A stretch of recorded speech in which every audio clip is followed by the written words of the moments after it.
Savita, Ms. Ananya, can we begin? Hello. Yeah, sure. Yeah. Yeah. Okay. Dear participants, good evening.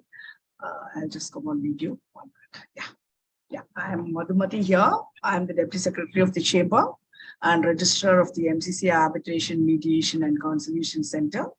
I'm pleased to extend a warm welcome to our speaker for today, Ms. Ananya Agarwal, Principal Associate, Shardul Amachan Mangaldas & Co., the Governing Council members, the General Committee members, and all the participants for the 16th session in arbitration series. Most of you are members of the Chamber, and you're aware that we are in the 187th year of service to trade and commerce. The Chamber is one of the first few organizations to provide arbitration services for resolving commercial disputes from the year 2000. Based on the request on some of our members, the Chamber has established an exclusive MCC Arbitration, Mediation and Conciliation Center, MAMC for short, for the benefit of our members.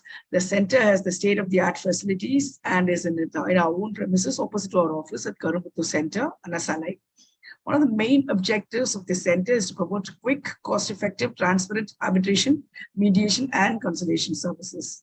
We have eminent experts and its governing council to guide the affairs of the center. If you want to know more details about our services, you can feel free to contact us. Now, let's move on to the session. Today's topic is the nuances of stamping of arbitration agreement. Ms. Ananya Agarwal, thank you for your virtual presence today. I'm pleased to introduce you before passing it on to you. Ms. Ananya Agarwal is a Principal Associate in the Dispute Resolution Practice of the firm. She's a member of the firm's international arbitration team and has successfully assisted in various high-stake arbitrations where the firm has acted for the foreign company. Prior to joining the firm, she worked with Advani & Co., where she was a crucial member of the arbitration team. She's completed a BSc LLB Honors India Law Society's ILS Law College, Pune, LLM in New York University School of Law, New York. She has numerous publications to her credit, and some of her notable arbitrations include, I hope I can say it, Ananya, representing a leading French multinational in the food and beverage industry, pertaining to a dispute under a JV entered into with an Indian company in an international arbitration and SAAC rules. Representing a leading Korean power company in arbitration proceedings at Singapore against an Indian company relating to a JV agreement for establishing a power plant in Maharashtra. Representing the Indian subsidiary of a multinational construction company headquartered in South Korea, pertaining to a dispute relating to a construction contract with an Indian company. There are many more such representations, so I do not want to elaborate on it. Thanks for being with us today, Ms. Ananya. After your presentation, and I request Ms. Savita Jagdishan, she's a partner, co-chair and co-chair of our legal committee of the Chamber, and she'll moderate the Q&A and she'll be proposing the vote of thanks. Thank you, Savita. Once again, I welcome all of you, and over to you, Ms. Ananya. Thank you. Thank you so much, Ms. Madhu. Good evening, everybody. Thank you for taking out the time to attend this session. And thank you to Ms. Madhu and the MAMC for giving me this opportunity. I really hope all of you find this session interesting and helpful. So the topic of today's presentation, I'll just share my screen, just 1 second. Okay. So the topic of today's presentation is the nuances of stamping of arbitration agreements. And the reason why I find this topic very interesting is because it covers two very important statutes in Indian law, the Stamp Act and the Arbitration Act. And it's been very interesting to see how the courts have, interpreted these two statutes harmoniously and kind of, how to advance arbitration and make India an arbitration-friendly, jurisdiction. So without any ado, I will get started. In this presentation, I will basically start with touching upon the relevant provisions of the Stamp Act as to where do we get the requirement of stamping, what is the effect of non-stamping. I will then move on to how this becomes applicable to arbitration agreements and whether arbitration agreements are required to be stamped separately. After which we will discuss a few important Supreme Court judgments where the jurisprudence has developed on the interplay between the Stamp Act and the Arbitration Act. Post that, we will briefly touch upon, how different high courts have taken, there's a divergent opinion pursuant to Supreme Court judgments. Before and after which we will I probably give some pointers as to the conclusion on this topic and where the law stands as of today. So let's start with what is the requirement to stamp a document, which is obviously the first step when we talk about the nuances of stamping an arbitration agreement. So this requirement can be found in Section 3 of the Indian Stamp Act, which is basically the charging provision, and it enlists which instruments are chargeable with duty. And it says that every instrument which is mentioned in the schedule to the Stamp Act will be chargeable with the duty. And the schedule of the Stamp Act has several articles which prescribe the rate of the stamp duty which has to be paid on these instruments. Now, what is relevant in our case is Article 5 of the schedule, which is an article which prescribes the stamp duty for an agreement or a memorandum of an agreement. Now, interestingly, this article is not very elaborate. It actually has only 3 subsections, where the first one relates to the sale of a bill of exchange. Then it's relating to the sale of a government security or a share in an incorporated company or body corporate. And then is Article 5C, which basically says, if not otherwise provided for. So it's a catch-all provision. And the agreement section is mainly comprises of these 3 subsections. However, to be noted that every state has their own amendments to the schedule. But broadly, in my experience, this Article 5 is not very elaborate for any state. I mean, it could be different for different states, but mostly it's by and large, these are the 3 subsections. Now let's come to what happens when instruments are not duly stamped and at what point, when they come to the court, what happens and how these instruments are treated. Now for this, the most important section is Section 33 of the Indian Stamp Act. It talks about examination and impounding of instruments.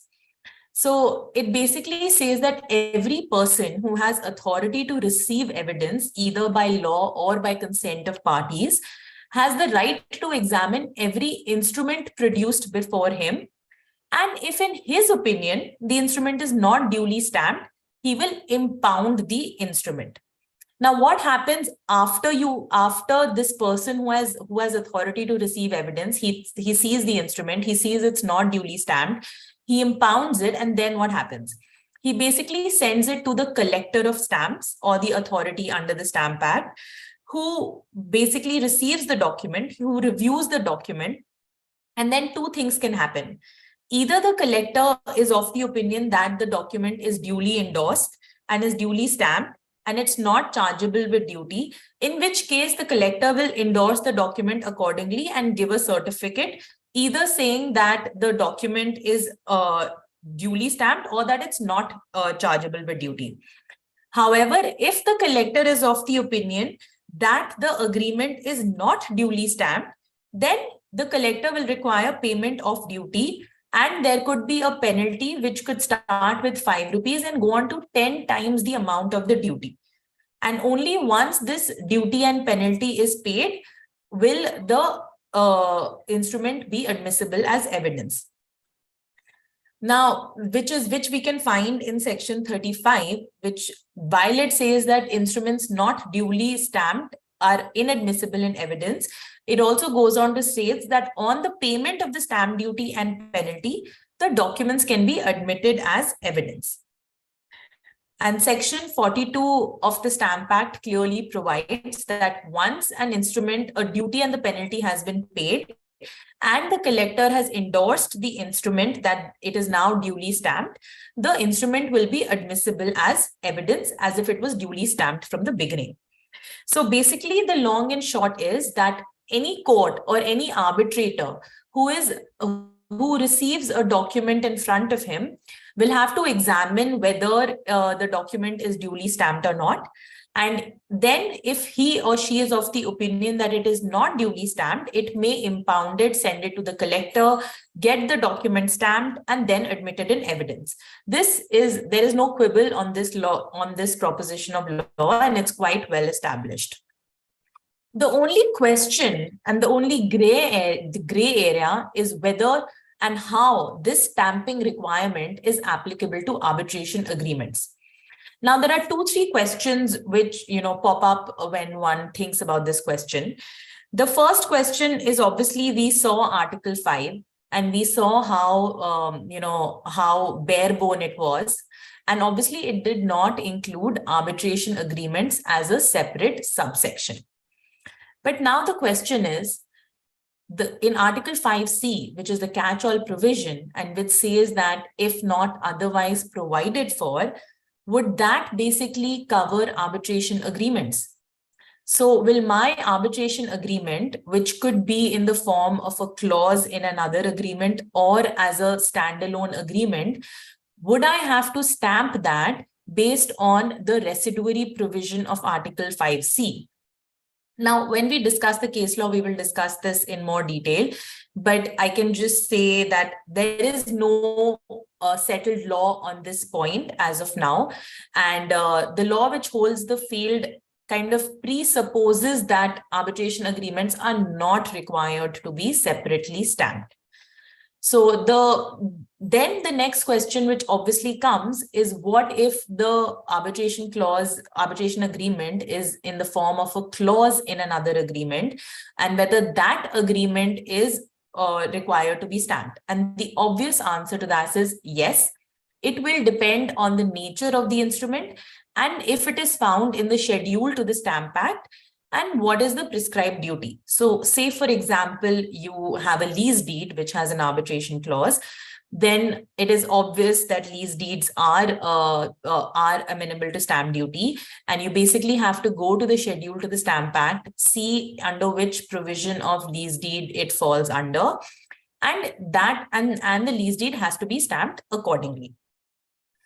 Now, the question is that, okay, fine, the main instrument has to be stamped, but what if it is not stamped, or what if it is insufficiently stamped? Now, from the provisions of the Stamp Act, it is clear that stamping is a necessary requirement for the contract to be valid and enforceable, because if the document is not stamped, then it is not receivable as evidence. And so in that manner, stamping is a very important requisite for a contract to be valid.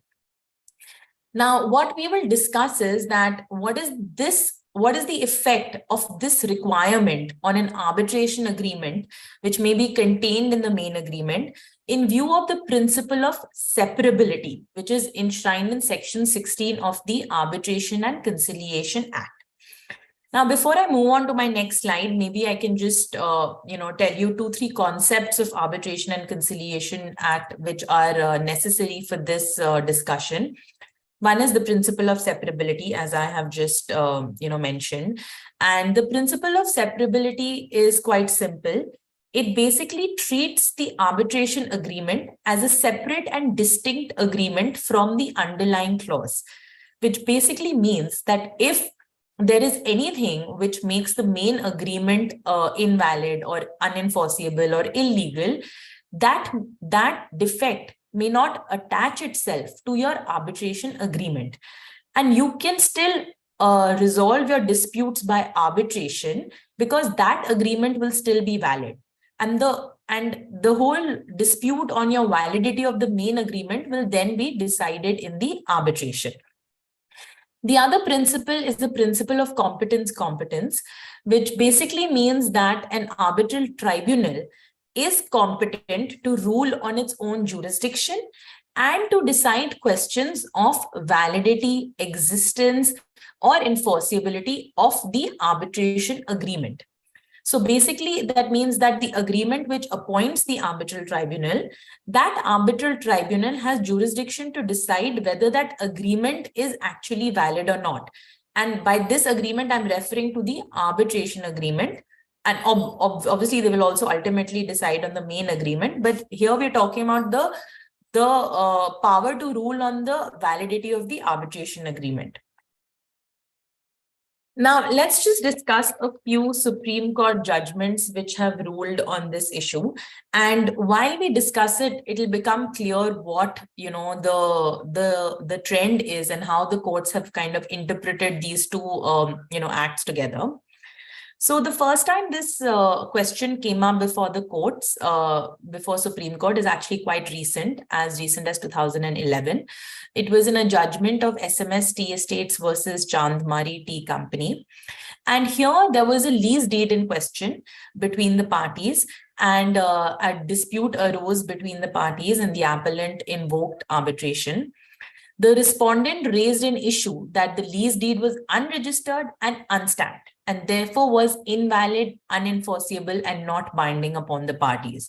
His argument was that basically the prerequisites of a contract to be valid were not present, and therefore that agreement was invalid and arbitration could not be invoked. The appellant ultimately filed a Section 11 petition, which is a petition you file under the Arbitration and Conciliation Act for appointment of arbitrators to the courts. And the Guwahati High Court in this case rejected that application on the ground that the lease deed was unregistered and cannot be relied on.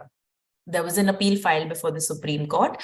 And one of the questions which was framed was whether an arbitration agreement contained in an unregistered instrument, which is not duly stamped, is valid and enforceable. Now, this case was one of the first cases where the Supreme Court held that the arbitration clause cannot be acted upon if the document is not duly stamped. So they basically upheld Section 35 of the Stamp Act over the arbitration provisions, the provisions of the Arbitration Act. And they basically said that if the document is not stamped, then the court will have to impound the document, and it'll have to examine whether it is duly stamped. And arbitration can proceed only after the deficit stamp duty or penalty is paid before the court or the collector. Now, one interesting thing about this case is what we've discussed is the effect on the arbitration agreement with respect to the non-stamping. But another issue in this particular case was the lease deed was unregistered. Now, while the court with respect to the registration, it really impounded on Section 16 of the Arbitration Act, which is the principle of separability, which we just discussed. And the court said that, because an arbitration clause is a separate and distinct agreement, and that does not require registration under the Registration Act, therefore, even if your lease deed was unregistered and it is a compulsorily registrable document, the fact that an arbitration agreement is a separate agreement, the unregistration does not affect the validity of the arbitration agreement, and the arbitration can be acted upon. However, they did not extend this principle to the stamping argument. They did not, they did not explain, or they did not discuss the separability principle with respect to stamping. It did not discuss that, whether if since the arbitration agreement is a separate and distinct agreement, does it have to be stamped separately? So this was an interesting fact about this case. And one could also argue that maybe that just presupposes that an arbitration agreement is not required to be separately stamped, and which is why they did not discuss that, which would mean that the court was not really reading Article 5C, which is the catch-all provision, to basically include arbitration clauses, as a requirement to be stamped. Okay. So the next case, which came, is Garware Wall Ropes versus Coastal Marine Constructions. And the reason why this case came about even after SMST Estates is because the arbitration law went through a major change in 2015. And all these cases are mostly cases where, it's a case for appointment of arbitrator. And one very rare cases, it's about, referring the dispute to arbitration. But mostly they're all petitions for appointment of arbitrator. And Section 11 in the old Act did not really have the scope of a court's review when a case came to it for appointment of arbitrator. And because of the lack of that provision under the Arbitration Act, courts had kind of interpreted and made a very wide interpretation of what are the issues that the courts can go to at the stage of appointment of arbitrator. And there's a decision of the Supreme Court, which is National Bogara Polyfab, where basically the court divided the issues into 3 segments. And it said that, issues which the court has to deal with, which kind of dealt with limitation aspects, then issues which the court may deal with, and then issues which the court does not have to deal with at all. And because of this segregation, courts started really interfering at a very nascent stage of the arbitration. However, with this amendment, it became clear that when a party comes to a court for appointment of arbitrator, it was only the court had to confine its examination to whether an arbitration agreement is in existence or not. So now, with this new cap on their power, all the cases with relation to stamping became centered around the fact that if an agreement is unstamped or insufficiently stamped, can it said to exist in law, which is the only thing that the courts have to now see when parties come to it for appointment of arbitrators. So in Garware Wall Ropes, the question that arose was that with this newly introduced section 11.6a, does that remove the basis of SMST Estates, or does SMST Estates still remain? And if it removes this, then does that mean that the arbitration agreement would now be impounded by the arbitrator and not by the judge? Because in that case, if the judge is only supposed to look at the existence, and if they see here is the arbitration agreement, and they will refer it to the arbitrator, and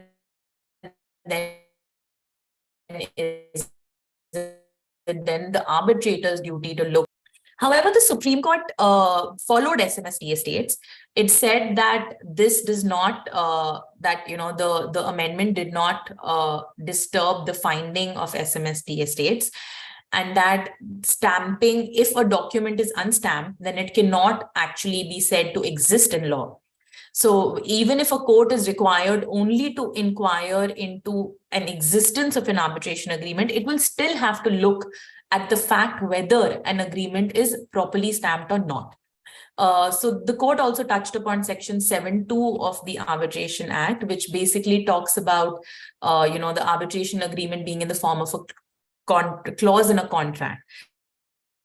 And then in order for the contract to be enforceable and in existence, it has to be duly stamped. It is still good law. Now, these 2 judgments of Garware and SMST Estates were all 2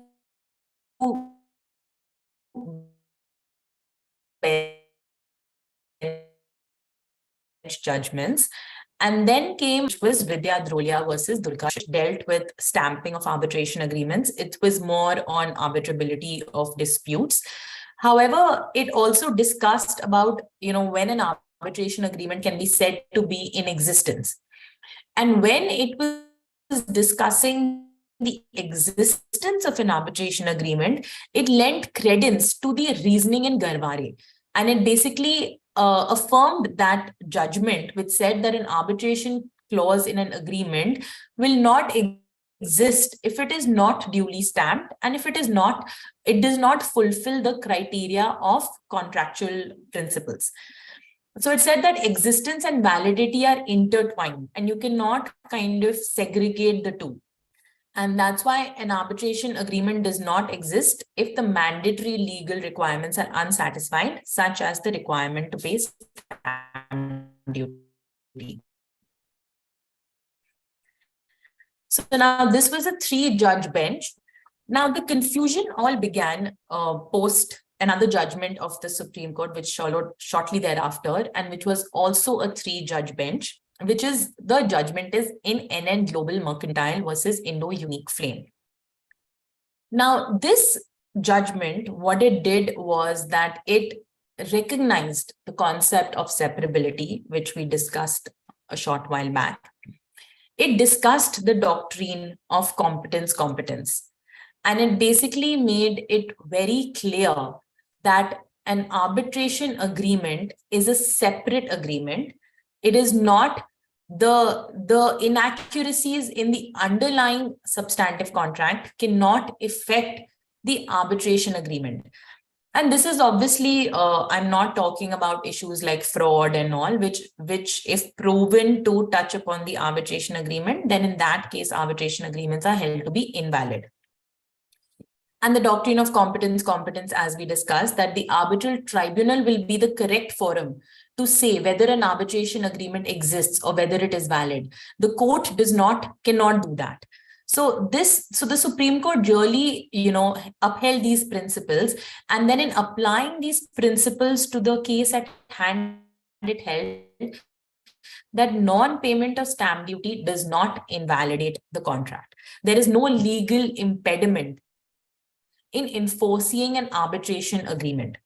It also said that even when you talk about just the main contract, the non-payment of stamp duty is just a defect. It is not that the contract is completely like illegal or invalid, because that defect can be cured by payment of stamp duty. Because even the Stamp Act itself, and we had just seen that section 40 and 41, they say that once your stamp duty and penalty have been paid, then the document can be received as evidence. So if that is the case, then even if your main contract is insufficiently stamped or not duly stamped, the mere fact that you haven't paid stamp duty cannot invalidate the main contract. It's just a mere defect. And on this, and in the same vein, it said that because it's a mere defect which can be cured, you can enforce your arbitration agreement even while that stamp duty has not been paid. So you can appoint your arbitrator, you can, maybe file your pleadings also, but the adjudication of rights and obligations under the substantive contract cannot proceed before complying with the Stamp Act. Now, one could argue that your adjudication of rights and obligations would only begin at a stage when you actually start the trial. So your initial phases of, filing your pleadings, filing your documents may not actually be affected if you actually cure this defect by the time of your adjudication. So that is another, argument which can be taken up. Obviously, given that, the court was took this arbitration friendly approach and said that, an arbitration agreement can be enforced, it overruled SMST estates expressly, because that was a 2-judge bench decision. However, and it very explicitly said that it disagreed with the decision in Garware. However, because Garware had been affirmed by a 3-judge bench in Vidya Drolia, it could not have overruled Garware, and which is why this question was referred to a larger bench to be constituted, like a 5-judge bench. And let me just read out the question which was which has been referred to a larger bench, because one or two things come out from the question itself. So the question which was referred is whether the statutory bar contained in Section 35 of the Stamp Act applicable to instruments chargeable to duty under Section 3 read with the schedule would also render the arbitration agreement contained in such an instrument which is not chargeable to payment of stamp duty as being non-existent, invalid, pending payment of stamp duty on the substantive contract. Now, if you notice, the question itself specifically states that the arbitration agreement is not chargeable to payment of stamp duty. So while there has been, there is no great discussion on this point, this 3-judge bench actually goes on to say that, even, I mean, the case does not really refer to Article 5C and whether arbitration agreements are could be included in that.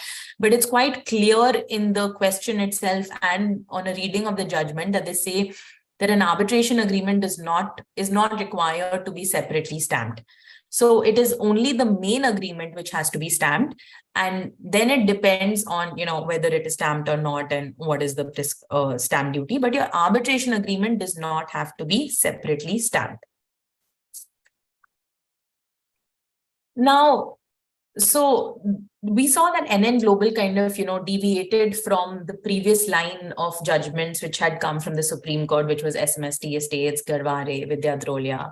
And now the court had kind of taken an opinion, of direction that arbitration agreements should be, stamped, should be enforced upon, even if it's not stamped.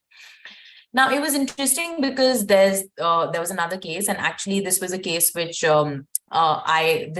was one of the cases which was handled by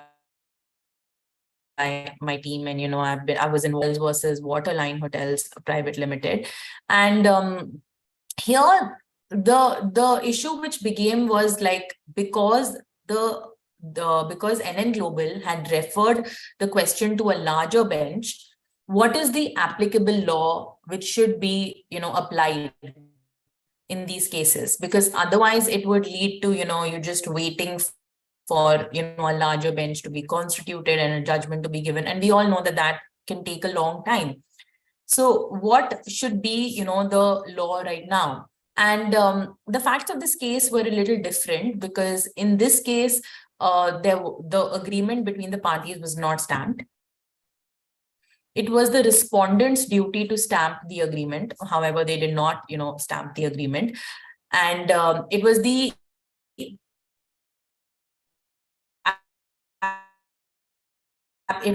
actually the petitioner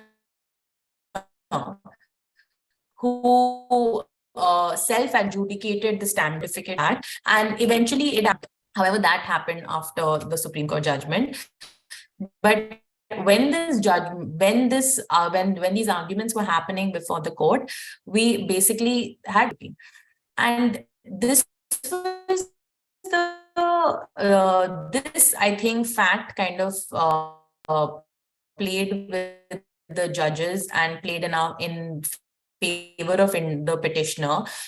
Even though it was challenged by the respondent, when you look at the document, the stamp duty had been paid. Whether it is insufficient,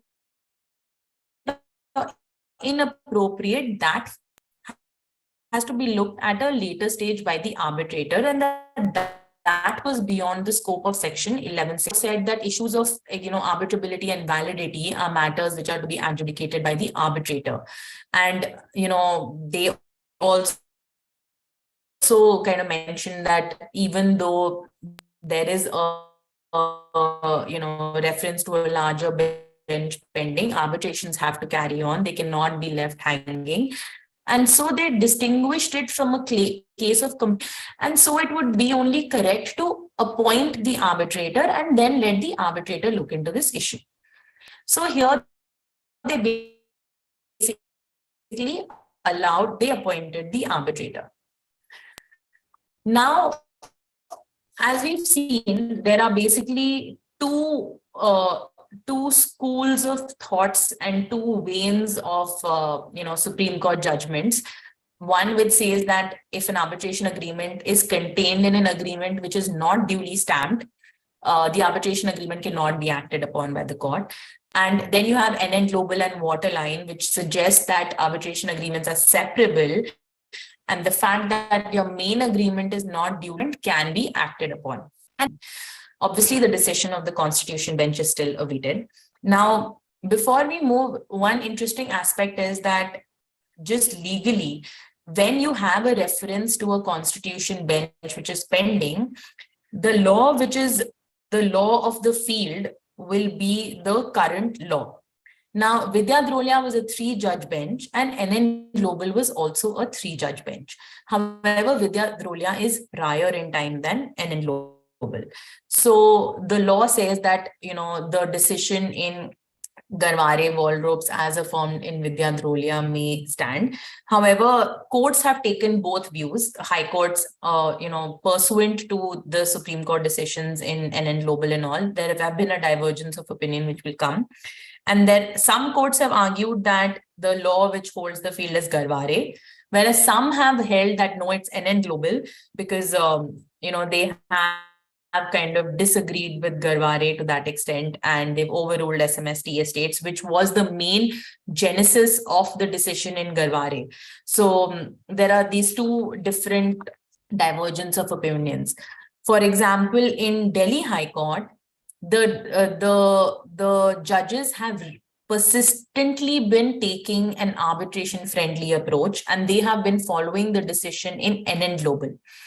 And in Delhi High Court, the trend is that even if your main agreement is unstamped or insufficiently stamped, the Delhi High Court has consistently been appointing arbitrators and has been holding that the arbitration agreements are still enforceable, and the stamping of the main agreement is something that the arbitrator can decide.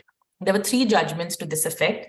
IMZ and Tejasvi Impex both involved completely unstamped documents, whereas Bhagwati Devi versus Star Infratech Private was an insufficiently stamped document. Now, recently, this IMZ corporate has been appealed before the Supreme Court, and the Supreme Court has stayed the arbitration proceedings. Obviously, there was the reason that while the order is a very non-speaking order, however, one can only assume that, the reason why they've stayed it is because of the reference to the larger bench and the fact that, there is an issue to be decided as to which law currently holds the field pending the decision of the larger bench. In contrast, the Bombay High Court has actually followed the holding in Garware and Vidya Drolia, and they have refused to act upon arbitration agreements contained in unstamped or insufficiently stamped documents. Since, according to Bombay High Court, since Garware has been affirmed in Vidya Drolia, which is a 3-judge bench prior to that of NN Global,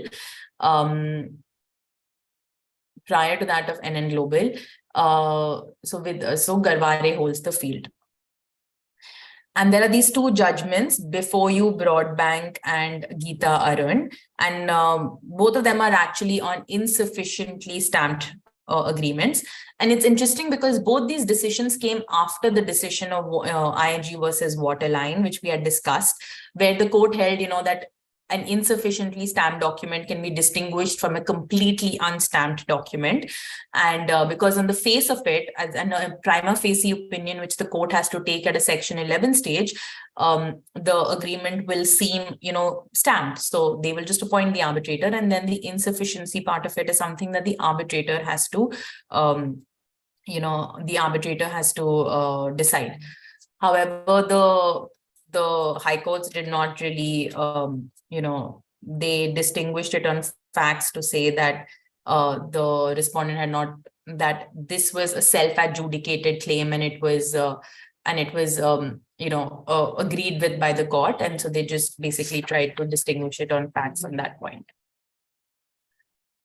So the few things that we can keep in mind is that obviously we should make sure before we are starting a dispute, and this is something that, which we all have started doing when we get, new cases is that we first see whether the agreement is properly stamped or not. Because you may have the best case on merits and you may have a really good case on merits, but if your agreement is not stamped, you will just get stuck at an initial stage. And, it can take a very long time for, the collectors or the, stamp, the collectors and the authorities to stamp documents. So it's very important for, from a client perspective, and also to tell the client that you should just start stamping all your agreements.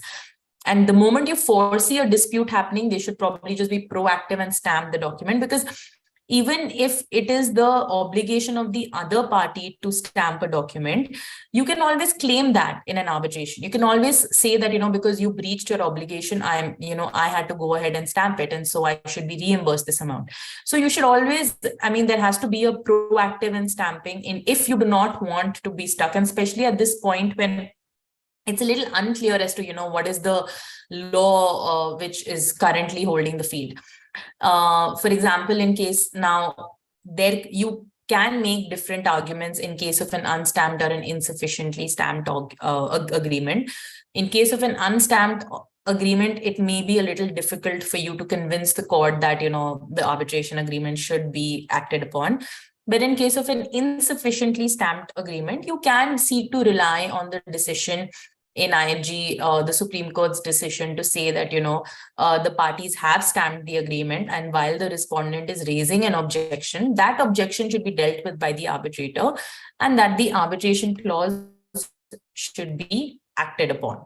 So this is something that, you can always kind of try to argue before the courts, which may be helpful. So that's it from me. And, if there are any questions, I would be happy to take them. Thank you so much, Ananya, for that. So I think we've got a couple of questions, but I do encourage everybody else to just drop in questions, and you can ask Ananya on her presentation, whatever clarifications you require. So one of the questions that I have is from Mr. Arkot. He's asking that, Mr. Arkot, would you like to ask it directly, or you're happy to let me? So, yeah, so he's asking here, every arbitration award has to be on stamp paper. Question is, to whom should the original award be delivered to? The claimant or respondent? So as per the Arbitration Act, the award is to be delivered to both parties.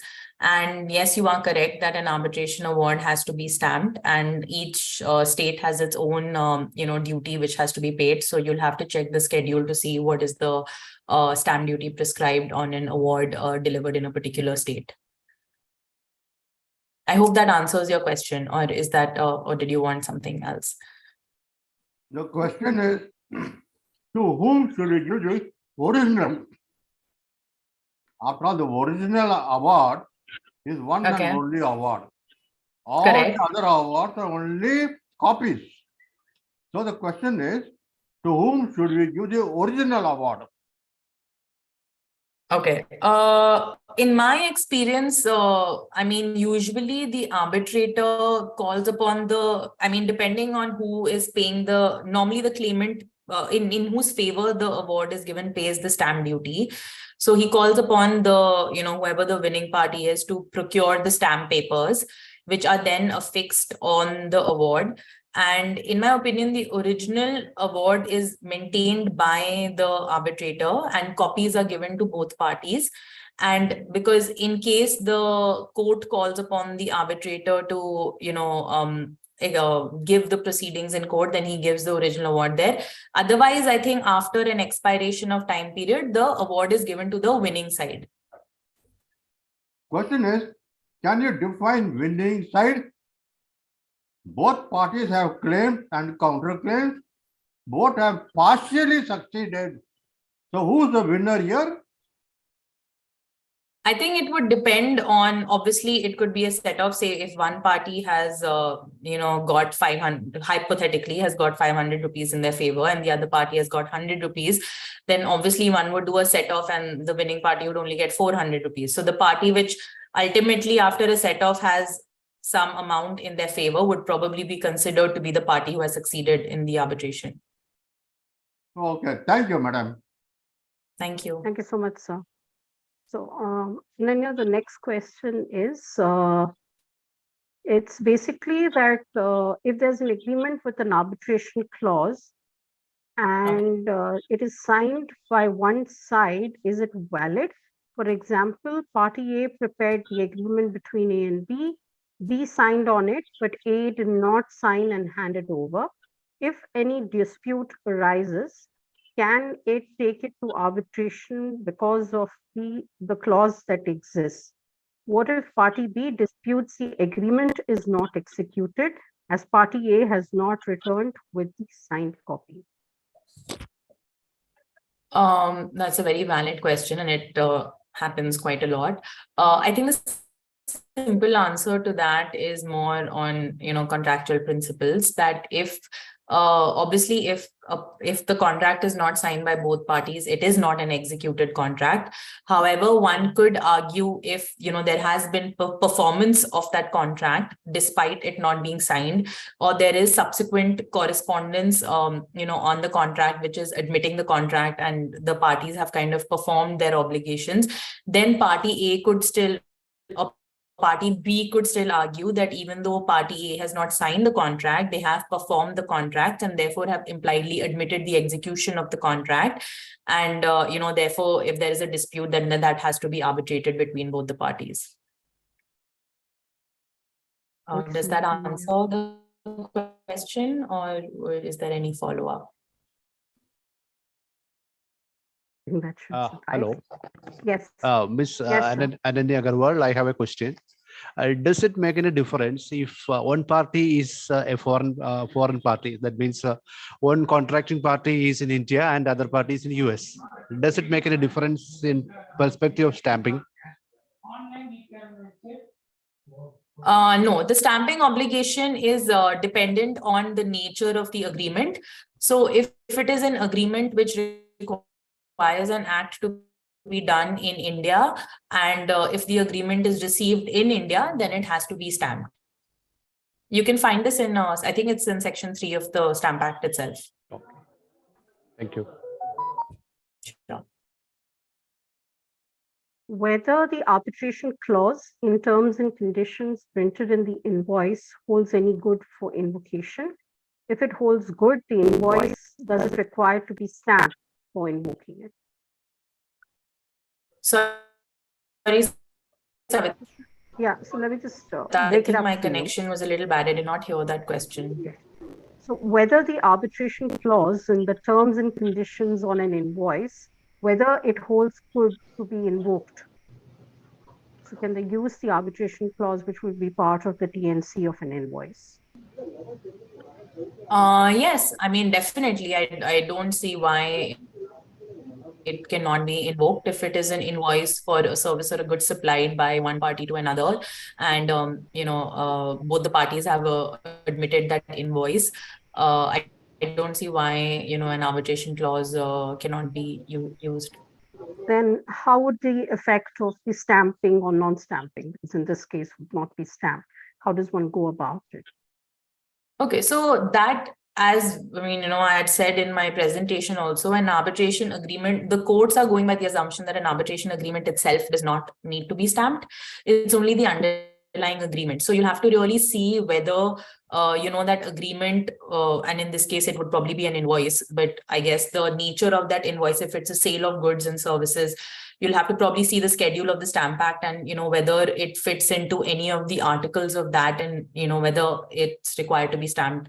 Usually an invoice is not stamped. So, but maybe if there is an agreement pursuant to which this invoice was issued, and it could be argued that agreement was not stamped, because I'm sure the terms and conditions may also refer to that agreement.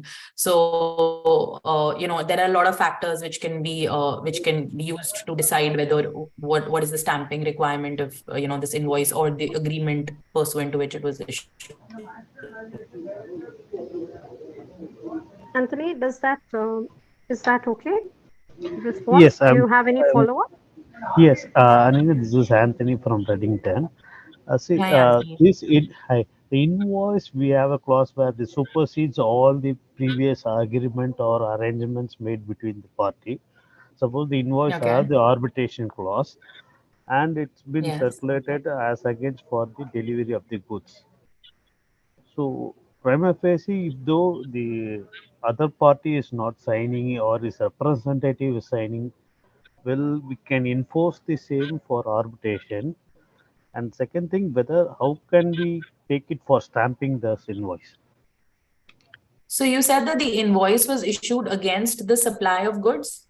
Yes. So the goods have been like taken, have been accepted by the other side, and Yes. I'm assuming that the payment has not been made, which is why the dispute is there. Correct.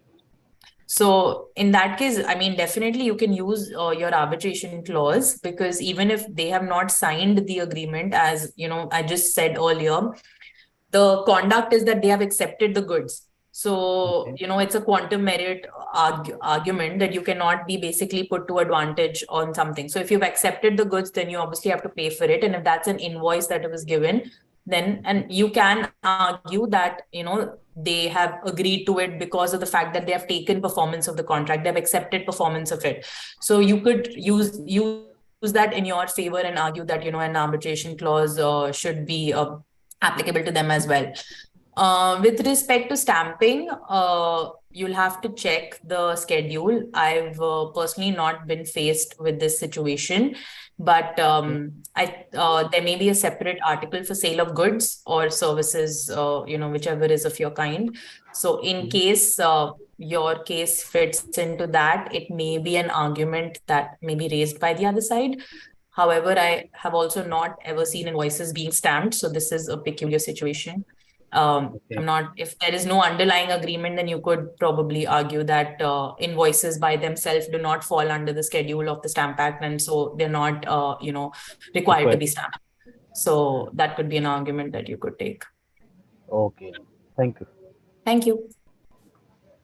Thanks so much, Ananya, for that exhaustive presentation and taking us through the various judgments. I think it's been quite a dichotomous law as far as the stamping is concerned, especially going through the various changes that have been there, whether it is the SMSC estates or the Garware walled ropes, and of course now the NN global judgment. So thank you so much for seeing us through the whole thing. I think it gave a lot of perspective to everyone with regard to this.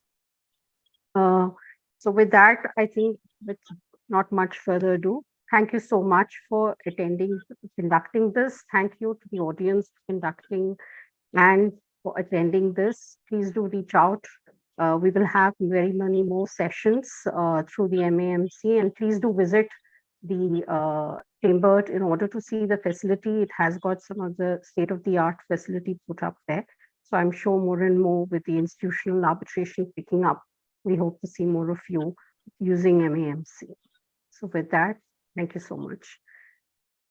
Madhu, if you are there, anything Thank you. Thank you for. Thank you, Savita, and thank you, Ananya, for joining us today. Yeah, thank you, everyone. Thank you for your patience, and you know, I hope this session was helpful. And please do reach out to me for any other questions which you may have not asked or I may not have answered properly. I would be happy to, you know, take this offline. Thank you. Thank you. Thank Bye. you. Thank you. Thank you so much.